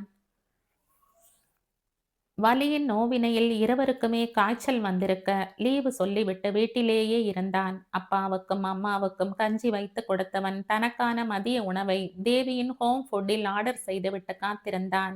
அடுத்த அரை மணி நேரத்தில் அவன் எதிர்பார்த்ததைப் போல தேவியே வந்து நின்றாள். விழிகளில் ஒரு துளி கூட ஆச்சரியமோ அதிர்வோ இல்லை. இது அவனுடைய வீடு என்பதை அப்போதுதான் பார்க்கிறாள். கேட்டை தாண்டி வெளியே ஸ்கூட்டியை நிறுத்தியவள் ஹாண்ட் பேக்கை நீட்டினாள். "உள்ள வாங்க தேவி." "இல்ல சார், எனக்கு இன்னும் நிறைய ஆர்டர் டெலிவரி செய்ய வேண்டியிருக்கு. சாப்பாட்டை எடுத்துட்டு ஹாண்ட் பேக்கை திருப்பி தந்துட்டா நான் கிளம்பிடுவேன். பொதுவா டெலிவரி செய்யற இடங்கள்ல நான் வீட்டுக்குள்ளெல்லாம் போறதில்ல சார்" என்று முடித்து கொள்ள அந்த மூர்க்கத்தனமான பிடிவாதம் அவனை வெகுவாய் ரசிக்க வைத்தது. "அப்பா அம்மாக்கு நேத்து ஒரு ஆக்சிடென்ட். அதனால அவங்களுக்கு முடியல. அதான் லீவ்ல இருக்கேன்." பெரிதாய் அவர்களோடு பேசியதில்லை. ஆனாலும் விபத்து என்று சொன்ன பிறகும் விசாரிக்காமல் செல்லும் கல் மனதை அவள் பெற்றிருக்கவில்லை. ஸ்கூட்டியை காம்பவுண்டிற்குள் விட்டு பூட்டிவிட்டு அவனுக்கு பின்னாக நடந்தாள். எந்த காலை எடுத்து வைத்து உள்ளே வருகிறாள் என்றே அவள் கால்களை பார்க்க அவன் பார்வை உறுத்த நிமிர்ந்து பார்த்து ஒற்றை புருவத்தை உயர்த்தி என்னவென்று கேட்டாள். ஒரு கணம் தடுமாறிப் போனான். அந்த வில்லில் இருந்து புறப்பட்ட அம்பில் ஒன்றுமில்லை என்று அவசரமாக தலையாட்டி வைத்தான். அவளை பார்த்த தாட்சாவின் முகத்தில் அத்தனை நிம்மதி. இருவரையும் விசாரித்துவிட்டு உடல்நிலை குணமாகும் வரைக்கும் தானே உணவு அனுப்புவதாக சொல்லிவிட்டு வெளியில் வந்தாள். நீட்டிய ஹாட் பேக்கை வாங்கிக் கொண்டு வேறு எந்த வார்த்தைகளும் இல்லாமல் அவன் கண்களை கடந்து போனாள். ஒருவித தவிப்பை உணர்ந்தான் திரு முதன்முறையாக. அந்த பொண்ண இந்த வீட்டுக்குள்ள பார்க்கறபோது அவ்வளவு லட்சுமிகரமா இருக்கு திரு. என்னவோ போ. முதல் விலை முத்து விலைன்னு எங்க அம்மா சொல்வாங்க. உனக்கு முதன் முதலா பிடிச்சதும் அந்த பொண்ணத்தான். இதெல்லாம் அந்த கடவுள் ஏன் செய்தார்ன்னு தெரியல. அம்மா ஜுரத்தின் வேகத்தில் அனத்திக் கொண்டிருக்க அவள் கொண்டு வந்து தந்திருந்த வெஜிடபிள் புலாவை கர்ம சிரத்தையாக சாப்பிட ஆரம்பித்திருந்தான் திருநாவுக்கரசு. வெயில் மூளையை கரைத்து முதுகு வழியாக ஊற்றிக் கொண்டிருந்தது. புடவை எடுக்க காஞ்சிபுரம் வந்திருந்த ஸ்ரீ குடும்பத்தோடு தான் இருந்தாள் தேவி. வரவேண்டும் என்ற தீர்மானத்தில் எல்லாம் கிளம்பி வந்திருக்கவில்லை. தினாவிற்கு கல்லூரியில் இறுதி ஆண்டு. 4 நாட்கள் வடநாட்டு டூர் கிளம்பி இருந்ததால் அவர்கள் கிச்சனுக்கு விடுமுறை விட வேண்டியதாகியது. டெலிவரிக்கு போதுமான ஆட்கள் இருந்தாலும் ஆர்டருக்கு தகுந்தபடி பொருட்களை வாங்கி கொண்டு வருவதும் மற்ற வெளி வேலைகளை செய்வதும் தினாதான். அத்தனையும் தேவியே சமாளிப்பது கொஞ்சம் சிரமம் என்பதால் விடுமுறை விட்டிருக்க அந்த இடைவெளியில் ஸ்ரீ இந்த நிகழ்ச்சிக்கு ஏற்பாடு செய்திருந்தாள். வரவில்லை என்று மறுத்த போதும் விடாமல் தொந்தரவு செய்ய கோதாவரிதான் அனுப்பி வைத்திருந்தார். ஸ்டிக் வைத்து கொண்டு கொஞ்ச தூரம் தனியாக அவரால் நடக்க முடியும் தான். ஆனாலும் தேவி அதற்கு அனுமதித்ததே இல்லை. வீட்டை தவிர எங்கு சென்றாலும் அவள் துணைக்கு வந்தே தீருவாள். உறவினர் ஒருவரின் திடீர் மரண செய்தி காலையில் வந்து சேர ஆட்டோ அமர்த்தி கொண்டு கிளம்பி விட்டாள். திரும்பி வரும்போது வெயிலும் ஏறி இருக்க கெட்ட நேரமோ என்னவோ ஒரு ஆட்டோ கூட வழியில் இல்லை. கை துணைக்கு ஊன்றியிருந்த ஸ்டில் ராடு வேறு வெயிலுக்கு சூடாக ஆரம்பித்திருந்தது. ஒவ்வொரு செல்ல அடியாக எடுத்து வைத்து நடக்க முற்பட கண்ணும் தொண்டையும் சேர்ந்து அடைத்தது. அவசரமாய் இளநீர் வண்டியை நோக்கி நகர்ந்த நிமிஷம் கண்கள் சொருக வெயிலில் மயங்கி சரிந்தாள் கோதாவரி. கிளையண்ட்டுடன் பேச்சுவார்த்தையை முடித்து கொண்டு ஹோட்டலை விட்டு வெளியே வந்த நிமிஷம் எதிர் வரிசையில் இருந்த இளநீர் கடை முன்பாக கூட்டம் தென்பட சின்ன யோசனையுடன் பைக்கை வளைத்து கொண்டு அங்கு வந்து கால்களை தரையில் ஊன்றி பார்த்தவன் கண்கள் அதிர்ச்சியில் உறைந்து போனது. நீண்ட 2 மணி நேரத்து போராட்டம் முடிந்திருந்தது. கைகளை கட்டி கொண்டு காரிடரில் நின்றான். 100வது முறையாக தேவியின் எண்ணை அழைத்துவிட்டு ஓய்ந்து போய் மொபைலை பாக்கெட்டில் போட்டிருந்தான். பிரம்மாண்ட மருத்துவமனையின் நரம்பியல் பிரிவில் கோதாவரி சேர்க்கப்பட்டிருக்க தலையில் இருந்து உடல் முழுக்க ஏதேதோ டியூபுகள் சொருகப்பட்டிருந்தது. பெரிதாய் தெய்வ நம்பிக்கை அற்றவன்தான். அவனால் யூகிக்க கூட இயலவில்லை. அந்த கணம் அந்த க்ஷணம் எப்படி அங்கே சென்றோம் என்று. கீழே விழுந்த கோதாவரி வலிப்பில் கை கால்கள் கோணிக்கொண்டு கிடக்க பதறிக்கொண்டு அருகில் வந்தவன் அடுத்த நிமிடம் ஆம்புலன்ஸை அழைத்திருந்தான். அவங்களுக்கு ஸ்ட்ரோக் அட்டாக் ஆகியிருக்கு. மூளைக்கு போற ரத்தம் உறையாம பாதுகாக்க உடனடியா இன்ஜெக்ஷன் போட்டாகணும். இந்த கோல்டன் ஹவருக்குள்ள அதை செய்ய தவறினால் பேஷண்ட் கோமாவுக்கு போகிறதை தடுக்க முடியாது. அடுத்த நொடி கூட தாமதிக்காமல் அந்த இன்ஜெக்ஷனுக்காக பணத்தை கட்டியிருந்தான். Heat stroke sir. இவ்வளவு வெயில்ல ஏன் தனியா வந்தாங்க? அவர்கள் முதல் உதவியை ஆரம்பித்திருக்க திரு வெளியில் வந்து தேவியின் எண்ணை அழைத்தான். அது அணைத்த வைக்கப்பட்டிருப்பதாக கணிப்பொறி பெண் சொன்னாள். அவளுடைய ஆப்பிற்கு சென்று பார்த்தான். இன்று உணவு ஆர்டர் செய்ய முடியாது என்று வந்தது. ஆக தேவி வீட்டில் இல்லை என்று புரிந்தது. அலுவலகத்திற்கு விடுப்பு சொல்லிவிட்டு அங்கேயே துணைக்கு இருக்க ஆரம்பித்தான். டேஷ்போர்டில் இருந்த தன்னுடைய அலைபேசியை எட்டி பார்த்தாள் தேவி. அவள் முதுகை பற்றி இழுத்து இருக்கையில் தள்ளினாள் ஸ்ரீ. இதை பார் தேவி, காலையிலிருந்து அவ்வளவு என்கொயரி. ஏன் இன்னைக்கு ஆப் ஒர்க் ஆகல, என்னாச்சுன்னு கஸ்டமர்கள் அத்தனை பேருக்கு உன்னுடைய பர்சனல் நம்பரை தந்திருக்க. வெளியில எங்க போனாலும் கொஞ்ச நேரம் நிம்மதியா போக முடியுதான்னு பார். ஸ்ரீ அழுத்து கொள்ள அவள் முகத்தையே பரிதாபமாக பார்த்தாள். சரி, அதுக்காக அம்மா எப்படி இருக்காங்கன்னு கூட நான் கேட்காம எப்படி ஸ்ரீ? எதுவா இருந்தாலும் ஆன்ட்டியை என் நம்பருக்கு கூப்பிட சொல்லியிருக்க. அவங்களோ தினாவோ எதுவா இருந்தாலும் என்னோட நம்பருக்கு கூப்பிடுவாங்க. நீ போனை கையில தொடக்கூடாது.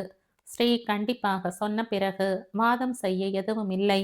அந்த நாள் முழுக்க ஒருவித சந்தோஷமான மனநிலையிலேயே முடிந்திருந்தது. எப்போதும் வேலை வேலை என்று ஓடிக்கொண்டிருப்பவளுக்கு இந்த ஓய்வும் பயணமும் சொல்லொணா சந்தோஷத்தை உண்டாக்கியது. ஆனால் மதியத்துக்கு மேல் இந்த சந்தோஷ மனநிலை அப்படியே தலை குப்புற கவிழ்ந்தது போல் உணர்ந்தாள். மனதிற்குள் அவளை அறியாத பதட்டம். காரணம்தான் புரியவில்லை. 4 மணிக்கு மேல் ஸ்ரீயின் எண்ணில் இருந்து அம்மாவுக்கு அழைக்க அதை யாரோ ஒரு 3ஆம் நபர் எடுத்த போதே அவளுக்கு தூக்கி வாரி போட்டது. அம்மா என்றாள் தவிப்பில் தந்தி அடித்த வார்த்தைகளோடு.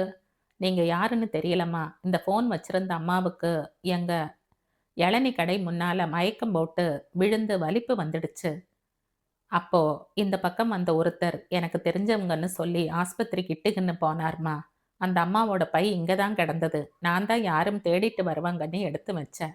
நம்ம கடை கூட்டு ரோடு பக்கத்துல இருக்கிற பெட்ரோல் பங்காண்ட இருக்கு. எப்ப வேணாலும் பைய வந்து வாங்கிக்கிடுங்க. நமக்கு எதுக்கும்மா அடுத்தவங்க பொருளு? நாம சம்பாதிச்சதே ஒட்ட மாட்டேங்குது. அவன் பேசிக்கொண்டே இருக்க கேட்கத்தான் தேவி இணைப்பில் இல்லை. அம்மா என்ற அலறலோடு டேஷ்போர்டில் இருந்த தன்னுடைய போனை எடுத்து உயிர்ப்பிக்க அங்கே துள்ளி கொண்டு வந்து விழுந்த தவறி அழைப்புகளின் செய்தி அழைத்தவன் திருவென்றும் சொன்னது. அத்தனை இருட்டுக்கு அந்த சன்னமான வெளிச்சம் போதுமானதாக இருந்தது. காலியாக கிடந்த ஏராளமான ஸ்டீல் நாற்காலிகளில் ஏதோ ஒன்றில் தேவி அமர்ந்திருக்க அதன் மறுமுனையில் திரு உட்கார்ந்திருந்தான். நிறைய அழுதிருக்கிறாள் என்று சிறுத்தும் சிவந்தும் போயிருந்த கண்கள் கட்டியம் சொன்னது. தலைமுடி கலைந்து முகமெல்லாம் சோர்ந்து களைப்பான மோனாலிசாவை போல ஓவிய தோற்றத்தில் இருந்தாள்.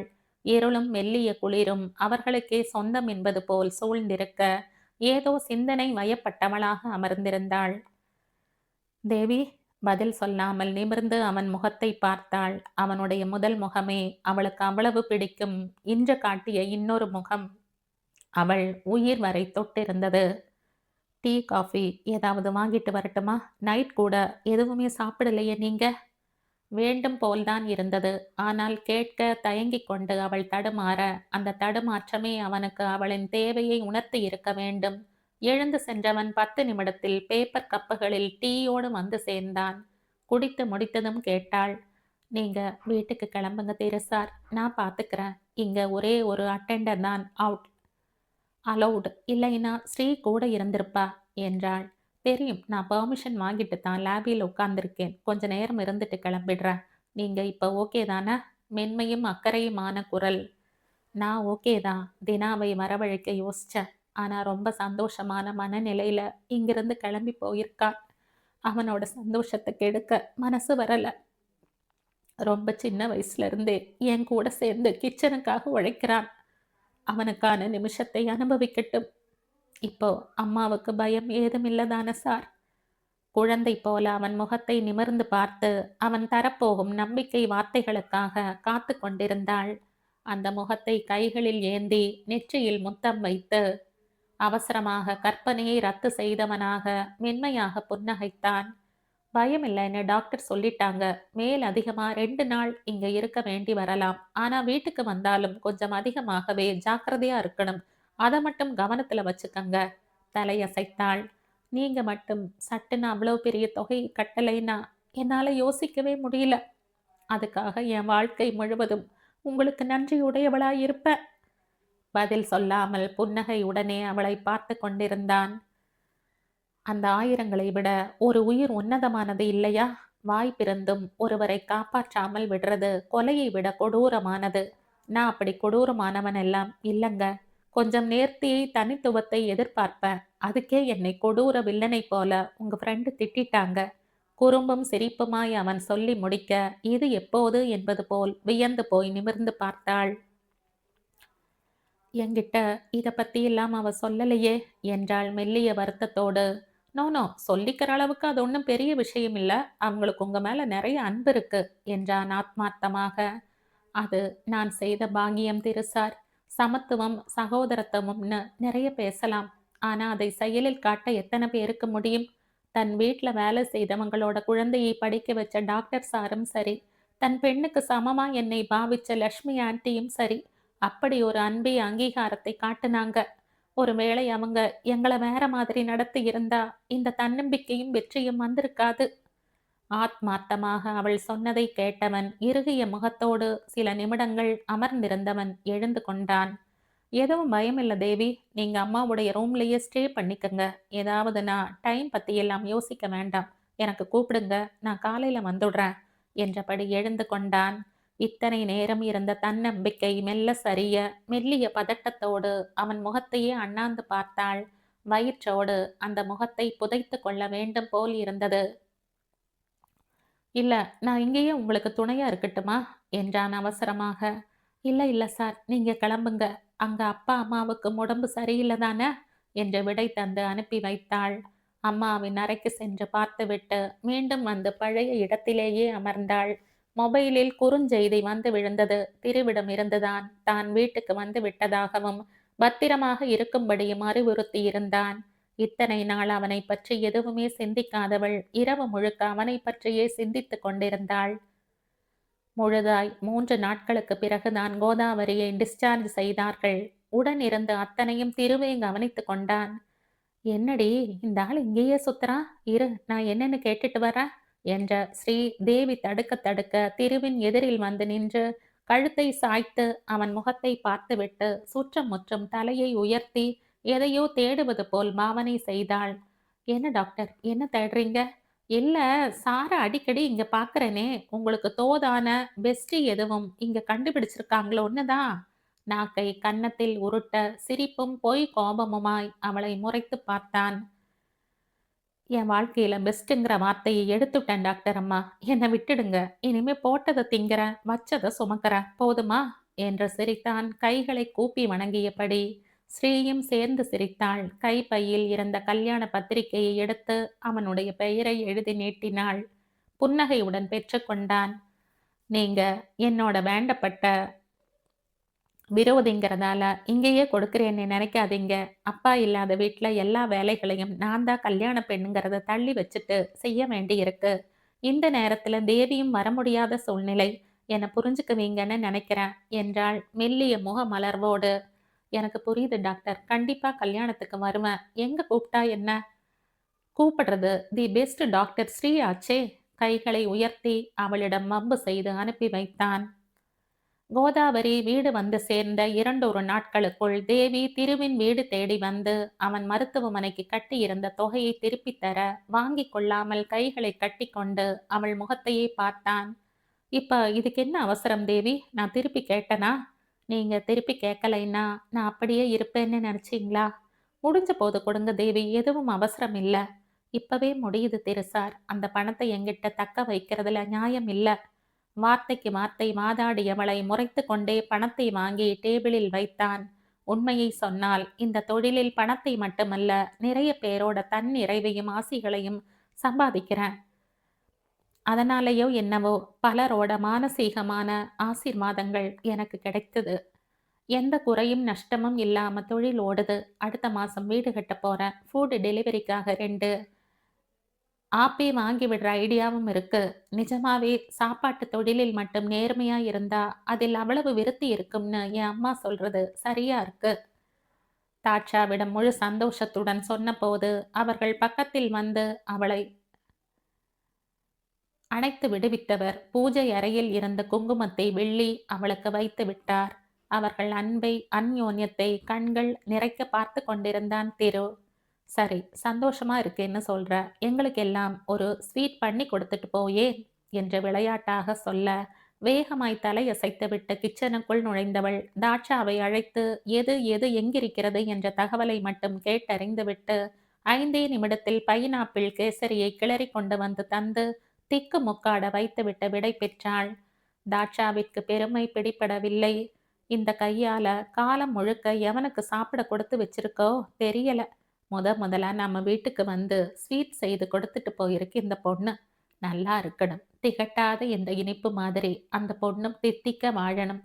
மனதார வாழ்த்தி கொண்டிருந்தாள். சரம் சரமாய் விளக்கை யாரோ நெருங்க தொடுத்திருந்தார்கள். இரவுக்கே உண்டான பிரத்யேக குளுமைக்கு போட்டியாய் ஏசியும் காற்றை வாரி இறைத்து கொண்டிருக்க கையில் பரிசு பொருள் தாங்கிய அட்டை பெட்டியுடன் திருநாவுக்கரசு உள்ளே நுழைந்தான். அங்கே வந்த நிமிடம் தொட்டு மனம் ஒரு பெயரை ஜெபித்து கொண்டே இருந்தது. கண்கள் இன்னும் கூர்மையாய் குத்தீட்டியாய் அவளை தேடிக் கொண்டிருந்தது. வரவேற்பிலேயே கூட்டம் பொங்கி வழிய மேடையில் ஸ்ரீக்கு வலப்பக்கம் நின்று மணப்பெண்ணின் காதுகளுக்குள் எதையோ கிசுகிசுத்து சிவக்க வைத்து கொண்டிருந்தவளே அவன் கண்கள் முழுக்க அடைத்து கொண்டு நின்றாள். கரும் பச்சையில் தடிமன் இல்லாத பனாரஸ் புடவையும் அதற்கேற்றாற்போல் பச்சை கற்கள் பதித்த இமிட்டேஷன் நகைகளும் என்று அவனின் ரசனையின் முழு வடிவமாக அவள் நின்று கொண்டிருந்தாள். இரண்டாம் வரிசையில் சென்று அமர்ந்தவன் மொபைலை எடுத்து அவளை மட்டுமே ஏராளமாய் படங்களாய் எடுத்து தள்ளினான்.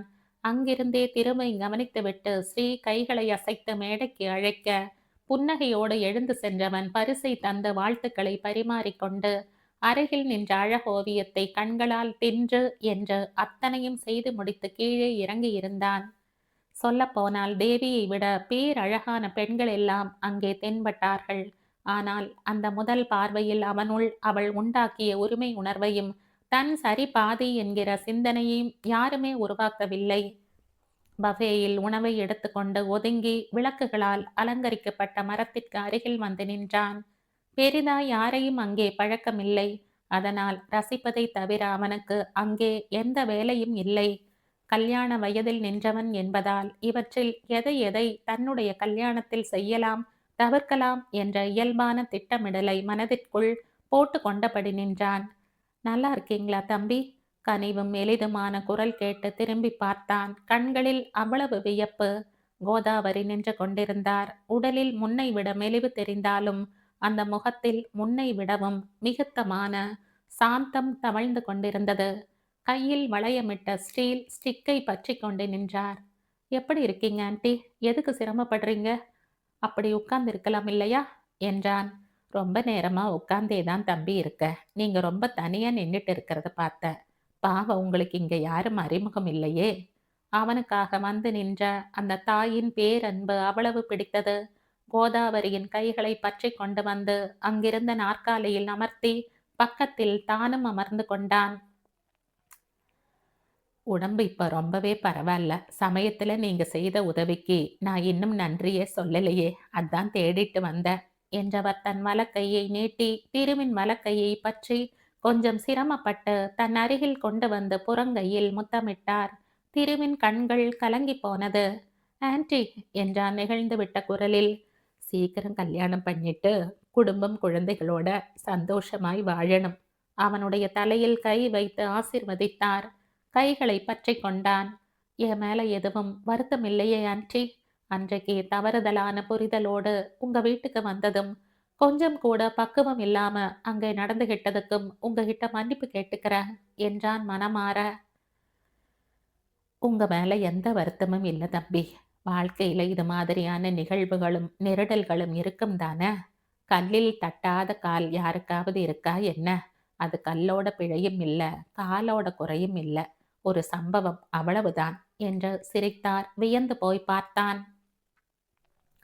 சமையல் வேலை செய்த பொம்பளைக்கு எப்படி இதெல்லாம் தெரியுது தானே தம்பி யோசிக்கிறீங்க? படிப்புக்கும் சிந்தனைக்கும் தொடர்பே இல்லை.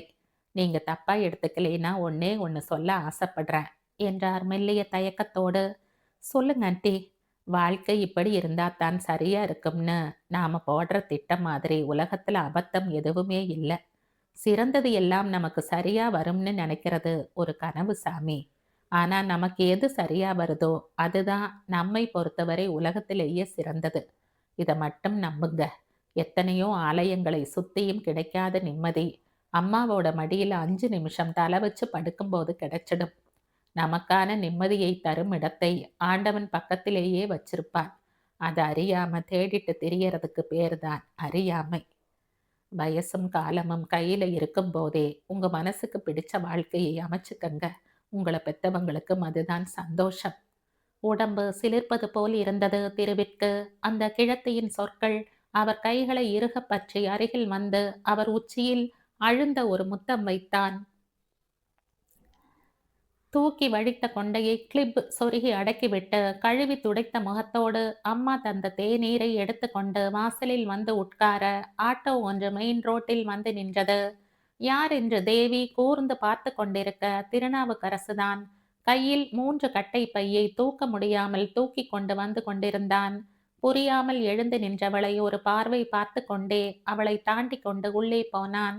என்ன செய்கிறான் என்ற குழப்பத்தோடு பின்னே செல்ல, பைகளை அங்கே வைத்தவன் சுற்றுமுற்றும் தேடி அங்கே இருந்த சமையல் அறைக்குள் சென்று கழுவி மாட்டியிருந்த தட்டுக்களை எடுத்துக்கொண்டு வெளியே வந்தவன் பைகளை பிரித்து அதில் இருந்த பழங்களையும் தேங்காய் பூ என்று அனைத்தையும் பிரித்து தட்டுக்களில் வைத்தான். ஸ்வீட் புடவை என்று கொண்டு வந்த அத்தனையையும் தட்டுக்களில் மாற்றி டீப்பாயை நடுவில் நகர்த்தி போட்டு அத்தனை பொருட்களையும் பார்த்து பார்த்து அடுக்கி வைத்தான். கோதாவரியும் தேவியும் கண்கள் பிதுங்க இவன் என்ன செய்கிறான் என்று யூகிக்க முடியாமல் பார்த்து கொண்டிருக்க, அத்தனையும் வைத்துவிட்டு இடுப்பை பிடித்து கொண்டு நிமிர்ந்து பார்த்தவன் உதடு குவித்து பெருமூச்சை வெளித்தள்ளினான். என்னாச்சு தம்பி, என்ன செய்துட்டு இருக்கீங்க? கோதாவரி புரியாமல் கேட்க தேவியை ஒரு முறை ஆழ்ந்து பார்த்துவிட்டு சொன்னான். முறைப்படி உங்க பொண்ணை பொண்ணு பார்க்க வந்திருக்க ஆன்ட்டி. அவன் சொல்லிய செய்தியில் அதிர்ந்தாலும் அவன் சொன்ன விதத்தில் சிரிப்பு பொத்து கொண்டு வந்தது கோதாவரிக்கு. தம்பி, இது என்ன கூத்து? அப்பா அம்மாவுக்கு இதெல்லாம் தெரியுமா? அவங்களுக்கு தெரியாம என்ன? ஒரு வாரமா அவங்கள கூப்பிட்டு பார்த்துட்டேன். இனிமே உன் கூட பொண்ணு பார்க்க வர சங்கதியே இல்ல. வித்யா, தேவி, ஜார்ஜ் வீட்டு பொண்ணுன்னு ஒவ்வொரு இடமா போயிட்டு உன்னால அவமானப்பட்டு திரும்பி இருக்கோம். இனி உனக்காக பொண்ணு பார்க்குற வேலையே இல்ல. கல்யாணத்தை நிச்சயம் பண்ணிட்டு எல்லாரையும் கூப்பிடுற மாதிரி எங்களுக்கும் பத்திரிக்கை வை. நாங்க நிம்மதியா வந்து சாப்பிட்டு போறோம்னு சொல்லி என்னை கழட்டி விட்டுட்டாங்க என்றான் பரிதாபமாக. தேவி முறைத்து கொண்டு நிற்க கோதாவரியும் தினாவும் தங்களையும் மீறி சிரித்து விட்டார்கள்.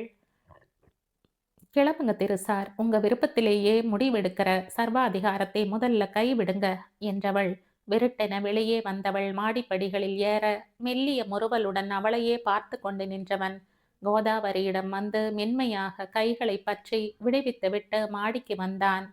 விடுமுறை நாளில் விருச்சென்று இருந்த கிச்சனில் எங்கோ வெறித்து கொண்டு நின்றாள் தேவி. ஆற்றாமையும் கழிவிறக்கமும் அவளை சினப்படுத்தி கொண்டிருந்தது. தேவி என்றான் மென்மையாக. போதும் திருசார், என்னை கஷ்டப்படுத்தாதீங்க. அன்னைக்கு நீங்க பேசிய வார்த்தைகளும் என் மீதான உங்களுடைய அலட்சிய பார்வையும் அப்படியே என் நினைவுல இருக்கு. எதுவுமே மாறல. நீங்க எப்படிப்பட்ட சிந்தனை உள்ளவரா வேண்டும்னாலும் இருந்துட்டு போங்க. அது நீங்க யாரோவா இருக்கும் வரைக்கும். ஆனா என் கணவர் என்றவள் மேற்கொண்டு பேச முடியாமல் தடுமாற அந்த வார்த்தை இருவரையும் உணர்வுகளால் கட்டி போட்டிருந்தது. தேவி என்ற உணர்வு ததும்பும் குரலில் நிமிர்ந்து பார்க்க பிடிக்காமல் தரையை பார்த்து கொண்டே நின்றாள். எனக்கு சிறந்தது வேணும்னு ஆசைப்பட்டது உண்மைதான். ஆனா என் மனசையும் உணர்வையும் பரிபூரணமாக்கிற உன்னை தவிர வேறு யாரால என் வாழ்க்கையை சிறப்பு செய்ய முடியும்? வாழ்க்கையில நாம பார்க்கிற கோணம்தான் சரின்னு நம்புறது பிழை இல்ல. ஆனா அது தப்புன்னு தெரிஞ்ச பிறகும் மாத்திக்காம இருக்கிறது தான் பிழை. என்னில் சரி பாதி நீதான்னு என் மனசாட்சி அடிச்சு சொன்னது உன்னை முதலில் பார்த்த நிமிஷம். ஆனா உன்னை வேறா நினைச்சு நான் ஏமாந்த தோற்ற பிழைதான் என்னை கட்டி வச்சிருந்த மாயை தேவி. எனக்கான மனுஷியை தேடி அடைந்த பிறகும் நான் யாரை பார்த்தாலும் அவங்க கிட்ட உன்னை தேடி தோத்து போயிட்டு இருக்க. என் வாழ்க்கையை உன்னை விட யாரால சிறப்பு செய்ய முடியும் தேவி என்றான் காதல் ததும்ப. உங்களுக்கு என் மீதான பார்வை என்னன்னு எனக்கு தெரியும் திருசார். ஏதோ எமோஷனல் ஆன சூழ்நிலையில நீங்க எடுக்கிற முடிவு இது. உங்க விருப்பத்திலையும் எந்த தவறும் இல்லை. கண்டிப்பா அதை பூர்த்தி செய்யற பெண் கிடைக்கும் என்றாள் எங்கேயோ பார்த்து கொண்டு. உனக்கும் என்னை பிடிச்சிருக்குன்னு எனக்கு தெரியும் தேவி. நீதான்னு நான் முடிவு செய்து பல நாட்கள் ஆகுது. எனக்குள் வந்த சின்ன தடுமாற்றத்துக்காக நீ தர நினைக்கிற தண்டனையை ஏத்துக்க நான் முட்டாள் இல்லை. உன்னை நான் நல்லா வச்சுப்ப, நீயும் என்னை நல்லா வச்சுக்க, அவ்வளவுதான் டீல் என்றபடி விரைவாக அவளை பார்த்து கண்ணடித்தபடி படிகளில் இறங்க ஆரம்பித்தான். நான் இந்த கல்யாணத்துக்கு ஒப்புக்க மாட்டேன் என்றாள் சத்தமாக. உன்னோட சம்மதத்தை எப்படி வாங்குறதுன்னு எனக்கு தெரியும் ஆன்டி என்று அழைத்தபடி அவன் சென்றிருக்க, இத்தனை நேரமும் அவளை இறுக்கி பிடித்திருந்த பிடிவாதமும் பெயர் தெரியா கோபமும் நொடியில் காற்று தடவ கரைந்த மேகமாக இருக்க, கண்களை மூடி அவன் தந்துவிட்டு சென்றிருந்த ஏகாந்த உணர்வை துளி துளியாய் தன்னுள் இறக்கி ரசிக்க ஆரம்பித்திருந்தாள். தடுமாற்றங்கள் இயல்புதான். சரியான பாதையில் சரியாமல் மீள்வதே மிக பெரிய வரம். மீண்டு விட்டார்கள். காலத்தை ஆண்டி நிற்பார்கள். உண்மை காதலுடன்.